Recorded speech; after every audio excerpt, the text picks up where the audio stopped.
Hi friends. Welcome to our channel. So, ఈరోజు market చూసారు గదండీ! ఓకే. సో, మనం అనుకున్నట్టే మార్కెట్ C2 బ్యాండ్ నుంచి రిజెక్ట్ అయిపోయింది. నేను వెయిట్ చేశాను.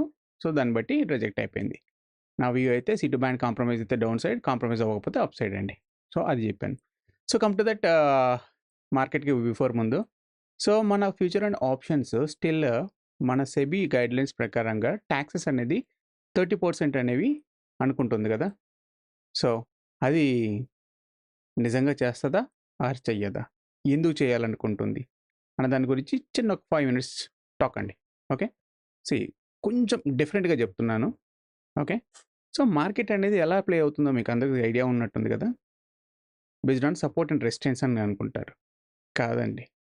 మార్కెట్ ఇండిసెస్ కానీ, మార్కెట్ యొక్క ఇది గాని ప్రస్తుతానికి అన్ని స్టాక్స్ మీద డిపెండ్ అయ్యి ఉంటాయి. ఈక్విటీస్ మీద డిపెండ్ అయ్యి ఉంటాయి. ఈక్విటీలో గూడా ఎఫ్ఎన్ఓస్ ఉంటాయి. ఓకే. సో, మార్కెట్ యొక్క ఇండెక్స్ ఇంత పెరగడానికి కారణం ఏంటంటే, ఈక్విటీ యొక్క ఎఫ్ఎన్ఓ. ఈక్విటీ ఎఫ్ఎన్ఓలో వాల్యూమ్స్ అనేవి ఎక్కువగా క్రియేట్ అవుతున్నాయి ఫస్ట్ వన్. ఓకే. సో, దానివల్ల మూవ్‌మెంట్స్ ఎక్కువగా వస్తున్నాయి. ఇండిసెస్‌లో. Either Nifty 50, bank Nifty whatever it is. So, నేననుకోవడం ఏంటంటే, టాక్సెస్ 30% ఎఫ్ఎన్ఓ మీద పెట్టొచ్చు. కానీ, ఈక్విటీ సెగ్మెంట్ ఎఫ్ఎన్ఓ ఉంటది కదా! దాని మీద పెడితే బావుంటదని నేను ఎక్స్‌పెక్ట్ చేస్తున్నాను. మాక్సిమం దాంట్లోనే ఎక్కువ మంది లాస్ అవుతున్నారని నేను ఎక్స్‌పెక్ట్ చేస్తున్నాను. ఓకే. సో, వాల్యూమ్స్ కూడా ఎక్కువున్నాయి. యాస్ వెల్ యాస్ దాంట్లోనే ఎక్కువ లాసెస్ అవుతున్నారని ఎక్స్‌పెక్ట్ చేస్తున్నాను. ఓకే.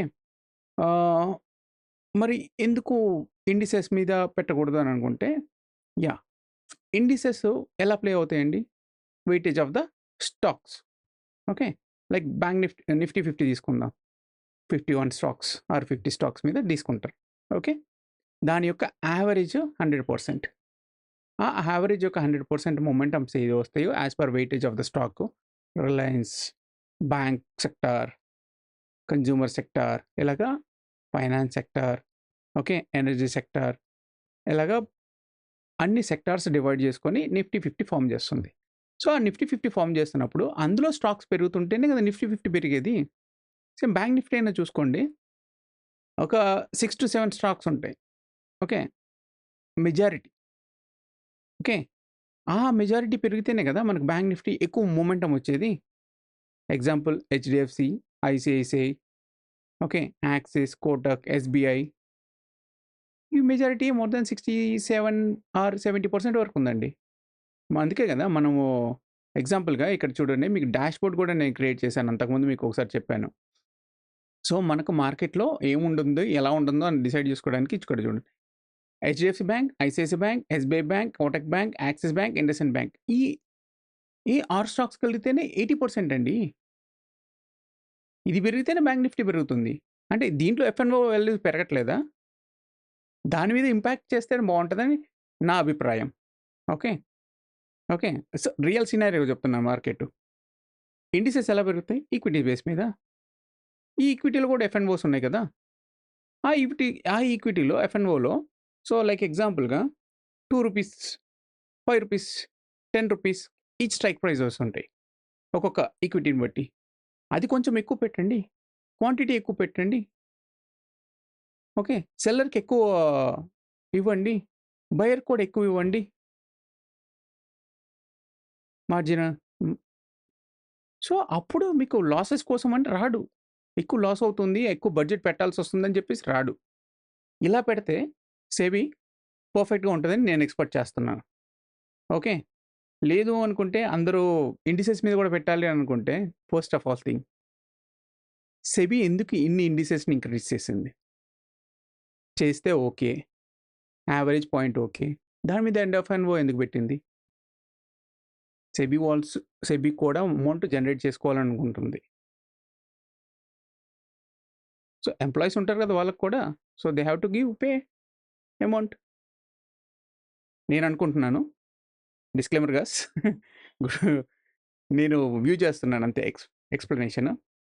ఏ సో, ఈవెన్ స్ట్రైక్ ప్రైసెస్ కొంచెం ఎక్కువ పెట్టండి. ఓకే. నేననుకోవడం ఏంటంటే, ఇండిసెస్ మీద టాక్సెస్ పెట్టదని నేను అనుకుంటున్నాను. లేకపోతే క్వాంటిటీ చూడండి, లాసెస్ ఎక్కువ అవుతున్నాయని క్వాంటిటీ తగ్గించింది. సో, మళ్ళీ వాల్యూ పెంచుతా అంటే ఎలా పెంచుతది వాల్యూ? క్వాంటిటీ ఇంక్రీజ్ చేయాల్సిందే గదా! ఇండిసెస్‌లో గూడా. లాజికల్‌గా మాట్లాడదామండి మనం. లాజికల్‌గా. ఓకే. సో, నేనేమనుకున్నానంటే ఎఫ్ఎన్ఓస్‌ని ఈక్విటీ ఎఫ్ఎన్ఓస్ ఉన్నాయి కదా! వాటి మీద టాక్సెస్ పెడితే బెటర్‌గా ఉంటదని నేను ఎక్స్‌పెక్ట్ చేస్తున్నాను. దాంట్లో ఎక్కువ మొమెంటమ్ ఉండదు. సో, ఆబ్వియస్‌లీ ఇండెక్స్‌లో ఎక్కువ మొమెంటమ్ ఉండదు. దానివల్ల ప్లస్ పాయింట్ ఉంటది. సో, లాసెస్ మొమెంటమ్ ఎక్కువ లేకపోతే జనాలు రారు. ఓకే. అప్పుడు మీరు ప్రీవియస్‌గా Nifty 50, bank Nifty whatever it is previous క్వాంటిటీని మీరు మెయింటైన్ చేసుకోవచ్చు. పెద్ద ప్రాబ్లమ్ ఏం లేదు. ఇది నా వ్యూ. నేననుకుంటున్నానండి.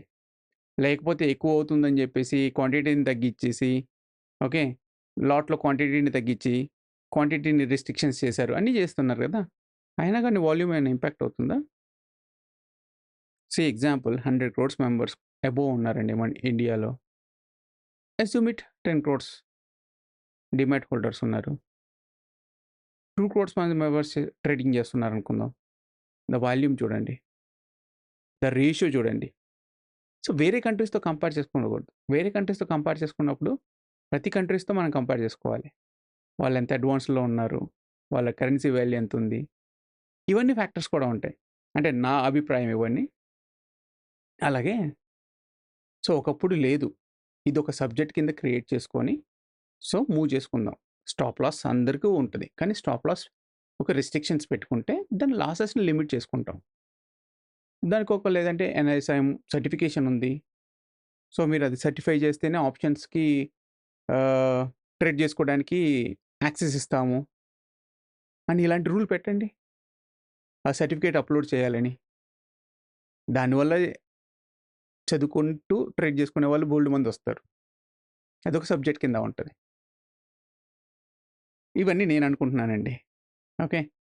సో, టాక్సెస్ అనేది దానికోసం మార్కెట్ టాక్సెస్ 30% పెంచుతుంది. ఓకే. దానివల్ల మార్కెట్ స్టార్ట్ అవుతుంది, ఫాల్ అవుతుంది అనుకుంటే కాదు. టెక్నికల్ ఓరియెంటెడ్‌గా అది ఫాలో అవుతుంది. టెక్నికల్ ఓరియెంటెడ్‌గా అది పెరుగుతుంది. ఓకే. సో, మనకు ముందే చెప్తుంది మార్కెట్ నేను పడుతున్నాను అని కూడా. మనమే ఐడెంటిఫై చేసుకోవట్లేదు. ఎగ్జాంపుల్‌గా ఈరోజు చూడండి. నేను ముందే చెప్పాను. ప్రీవియస్ వీడియోలో కూడా చెప్పాను. This C2 band is the crucial band to decide the market. Wait for 2 or 3 candles, 5 candles వరకు వెయిట్ చేయండి అని అంటాను. ఎప్పుడైనా పెద్ద క్యాండిల్ పైకి పెట్టినా, కిందకి కొట్టినా గాని రీటెస్ట్ ఇస్తది. రీటెస్ట్ ఇచ్చేంత వరకు వెయిట్ చేయాలండి. వెయిట్ చేస్తేనే మనకు ప్రాఫిట్స్ వచ్చే పాసిబిలిటీస్ ఉంటాయి. 30% టాక్సెస్ అవుతున్నాయి. దాని మీద ఇంపాక్ట్ అవుతుంది అంటే నేను అనుకోవడం అవ్వదని అనుకుంటున్నాను. అందువల్లే మార్కెట్ పడతదని. మేబీ పాసిబిలిటీ పడితే పడతదండి. ఓకే. మీకు చెప్తాను రియల్‌గా. ఇప్పుడు నిఫ్టీ చూద్దాం. నిఫ్టీ మీరు అసలు రేపు ఎగ్జాంపుల్‌గా బడ్జెట్ ఉంది. ఎగ్జాంపుల్‌గా దగ్గరలో ఉంది కదా! ఓకే. ఎంతవరకు పడితే పడవచ్చు అనుకుంటున్నారు? 24,300లో ఉన్న Nifty it will come down to 20? 20కొస్తదా? 19కొస్తదా? 18కొస్తదా? Reality is possible? రియాలిటీగా ఆలోచించండి. పాసిబులా? అసలు ఈ సంవత్సరంలో వస్తదా? 17, 18,000కి? నేను చెప్పనా? రియాలిటీ ట్రేడ్ లెవెల్ పరంగా come to this monthly candle పెడితే ఓకే. ప్రెజెంట్ సినారియోలో తీస్తే నిఫ్టీ వచ్చే పాసిబిలిటీ TP4 ఇది రిజెక్ట్ అయితే ఈ లెవెల్ ఎక్కడికి 23,700 లెవెల్ గాని రిజెక్ట్ అయితే okay. The possibility test come down to market is this C2 band 18,000 వరకు వచ్చే పాసిబిలిటీ ఉందండి. ఇయర్ లెవెల్‌లో నేను చెప్పేది. ఈ సంవత్సరం లెవెల్‌లో. Okay. December of 2000 this is that. December ఈ రేంజ్ వరకు లెవెల్ వరకండి. సో, కమ్ టు దట్ వీక్లీలో చూద్దాం. ఓకే. వీక్లీలో అంటే క్వార్టర్లీ లెవెల్స్. సో, క్వార్టర్లీ లెవెల్స్‌లో మార్కెట్ ఈ నెలలోనే ఉంది కదా! Budget meeting. పడితే ఎంత పడతదండి? ఇది చూడండి. ఈ రేంజ్ వరకు 22,500 వరకు నేను ఎక్స్పెక్ట్ చేస్తున్నాను 500-600 రేంజ్ వరకు. ఇది నేను ఎక్స్పెక్ట్ చేస్తున్నానండి. సేమ్ బ్యాంక్ నిఫ్టీ కూడా అంతే అండి. అది కూడా సేమ్ అలాగే క్రియేట్ చేసుకొని వస్తది. Come to hear bank Nifty band, this is the C2 band. It will come down to 48,000 అండి. దానికి ముందు 49,000 ఉంది రెసిస్టెన్స్. ఓకే. అదే ఇయర్లీలో చూస్తే bank Nifty it's come down to possible ఉంటే 42,900 అంటే 43,000, అప్రాక్సిమేట్లీ 10,000 పాయింట్స్ అండి. ఓకే. ఏంది ఒక నెలలో 10,000 పాయింట్స్ పడిపోయిద్దా? ఆబ్వియస్లీ పడే ఛాన్స్ ఉంది. బట్ కరోనా లాంటి సిమ్టమ్స్, కరోనా లాంటిది వస్తేనే చూడండి, ద క్రైసిస్ స్టార్ట్ అయితేనే ఎక్కడుంది 32 నుంచి 18 పడిపోయింది. 50% ఫాల్ అయిపోయింది.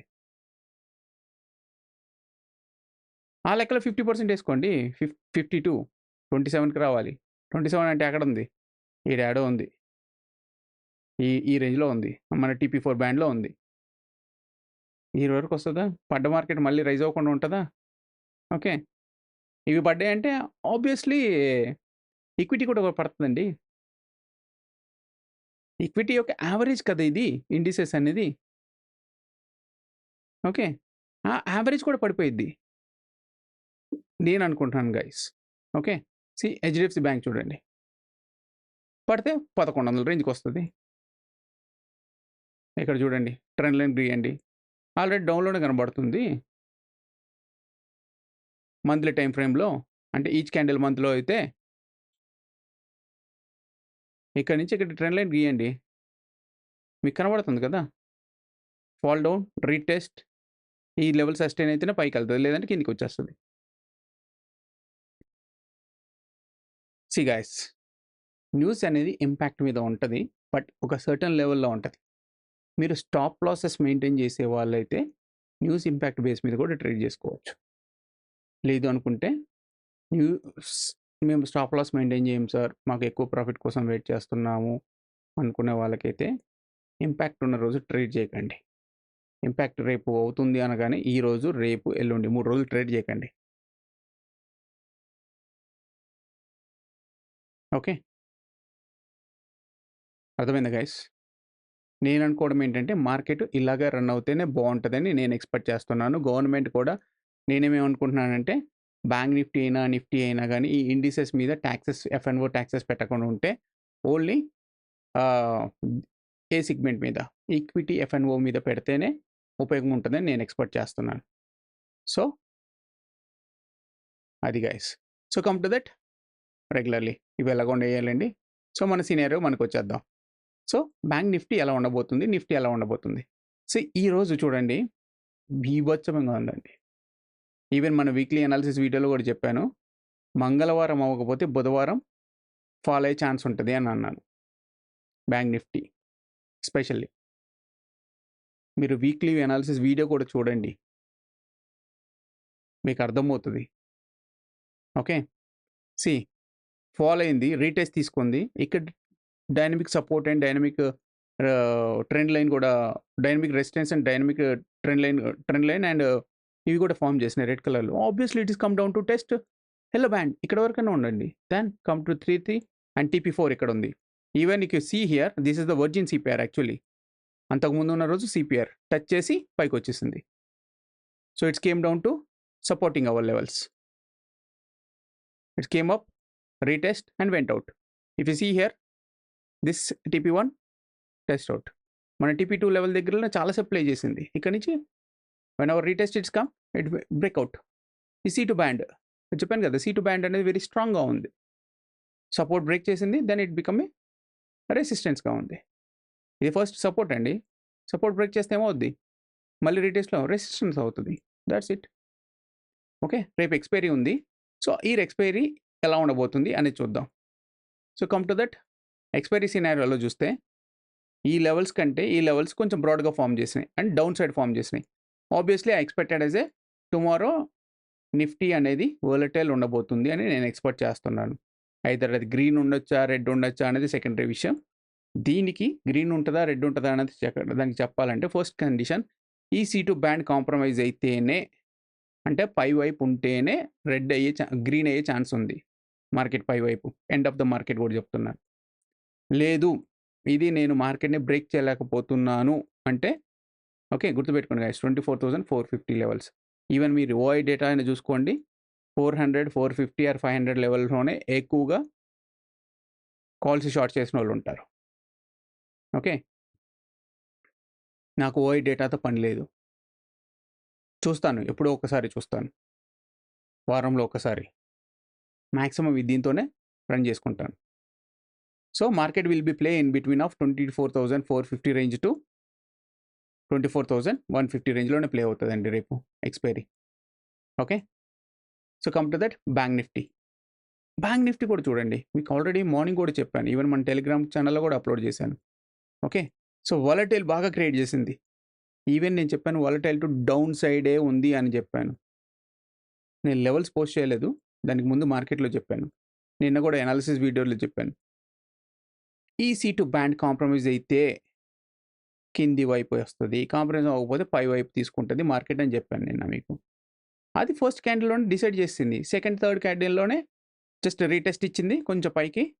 ఇక్కడ మీరు చూడండి, ఇక్కడ ట్రాప్ చేసింది, మళ్ళీ పైకి ఇచ్చింది. Then obviously it's become a, ఇంత మధ్య సెల్లర్ క్యాండిల్ ఉందండి, ఇంత సెల్లర్ క్యాండిల్ కాంప్రమైజ్ అవ్వదు అంత తొందరగా. మీరు ఎందుకు తొందరగా పడి క్లోజ్ చేస్తున్నారు పొజిషన్స్? ఇక్కడ నుంచి మళ్ళీ రిజెక్ట్ అయింది. Reject where? Our yellow band. నేను ఎక్స్పెక్ట్ చేశాను యాక్చువల్గా ఈరోజు రియల్గా ట్రెండ్ స్టార్ట్ అయితే, ట్రెండింగ్గా ఉంటే it's become to TP3, even TP4 కూడా. నేను ఇక్కడ డైరెక్షన్ కోసం వెయిట్ చేస్తున్నాను, తీసుకుంటుందా అని. లేదు, ఎగ్జిట్ అయిపోయాను. అంటే నేను ఈ రేంజ్లోనే, నాకు యాక్చువల్గా మీటింగ్ ఉంది, so I have to went out, close చేశాను, నా పొజిషన్ క్లోజ్ చేసుకొని వెళ్ళిపోయాను. సో కమ్ టు దట్ సినారియోలో రేపు ఎలా ఉండబోతుంది అనేది కూడా చూద్దాం. ఓకే, సో రేపటి సినారియోలో చూస్తే it's become a very very very very strong resistance in 53,500 రేంజ్లో వెరీ వెరీ స్ట్రాంగ్ రెసిస్టెన్స్గా ఉంది. Even it you can consider as a round figure number, whatever it is, down side ఉంది. Okay, this C2 band, this TP3 band is a very very strong resistance అండి. Okay, so market it's came up to here, you can sell it and sit idle of this range are this range. Okay, లేదు gap డౌనే open అయింది అనుకుంటే, gap down open అయినా కానీ wait for the retest. ఈ రేంజ్కి ఏమైనా వస్తే, ఇక్కడెక్కడ కానీ వస్తే, ఈ TP కానీ కాంప్రమైజ్ అయితే obviously it come down to TP1 52,000, 51,800. నిన్న చెప్పాను TP4 అనేది, నిన్న TP4 51,800 మంచి ఫాల్ అయితే థర్డ్ సెకండ్ కూడా it will come down to 51,800 నేను ఎక్స్పెక్ట్ చేశాను. హోప్ గైస్ అర్థమైంది అనుకుంటున్నాను. సో మీకు F&O లెవెల్స్ కూడా కావాలంటే I will give the F&O levels also. Nifty okay 24,150 call చూడండి, కొంచెం వీడియో లెంత్ అయినా పర్వాలేదు. ఇది ఈ రేంజ్లో మీరు ఎంటర్ అవ్వచ్చండి. ఓకే, సో 120 గట్టిగా ఫాలో అయితే మాత్రం ఈ 80-90 రేంజ్లో మీరు ఎంటర్ అయ్యవచ్చు. దాని టార్గెట్ ఇస్ ఇయర్ 120-140 రేంజ్లో ఎగ్జిట్ అయిపోవచ్చు. Then this is the second target 160 possibilities ఉన్నాయి. This C2 band is very strong resistance. So market పడింది అనుకుందాం, సో పడింది 24,500 ఎక్స్పెక్ట్ చేస్తున్నాను. ఇది చూడండి, obviously I'm going to up side అని చెప్పేసి చెప్తుంది. ఈ C2 బ్యాండ్ కాంప్రమైజ్ అవ్వనంత వరకు విల్ వెయిటింగ్, చూస్తాను పొజిషన్. ఈ రేంజ్లో ఏమన్నా దొరికితే 150 ఆ రేంజ్లో కానీ దొరికితే 120, 150లో దొరికితే వెయిట్ చేస్తాను. ఎగ్జిట్ ఆఫ్ 200, 220, 260 రేంజ్లో ఎగ్జిట్ అయిపోతాను. ఈవెన్ ఇంకా ఫాలో అవుతుందంటే ఐ విల్ ఎక్స్పెక్టెడ్ ఎగ్జిటెడ్ ఈ రేంజ్ 320 అండ్ 380. హోప్ గైస్ అర్థమైందని అనుకుంటున్నాను. ప్లీజ్ లైక్ చేయండి, సబ్స్క్రైబ్ చేయండి. కొంచెం తప్పేమైనా మాట్లాడితే క్షమించండి. ఓకే, అంటే మార్కెట్ గురించి మనకు అంత ఎక్కువ తెలియదండి, జస్ట్ నేను సినారియో నా వ్యూలో అనుకుంటున్నాను.